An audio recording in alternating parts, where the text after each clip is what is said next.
किस तरह से तानाशाही सरकारें अपने पद का और अपनी ताकत का दुरुपयोग करते हुए विपक्ष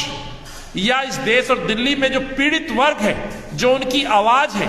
खासतौर से महंगाई की मार, डीजल पेट्रोल पर बढ़ते हुए मूल्य, सब्जियों के बढ़ते हुए रेट, महिलाओं के खिलाफ हो रहे उत्पीड़न की आवाज या बेरोजगारी की आवाज, उनका हक मांगने का जो फैसला इस महंगाई हटाओ रैली में राहुल जी उठाने वाले थे, सोनिया जी जो बात रखने वाली थी, आज सरकार उस स्थान को, परमिशन को रद्द करके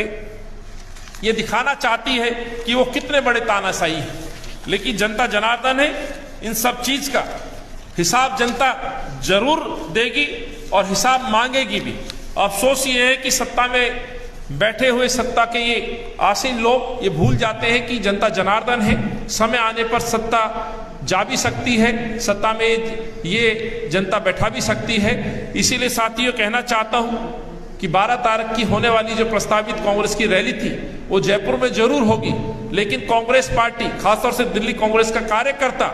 इस हठधर्मिता, इस तानाशाही रवैये के खिलाफ सड़कों पर उतरेगा और हिसाब मांगेगा कि दोहरा मापदंड क्यों।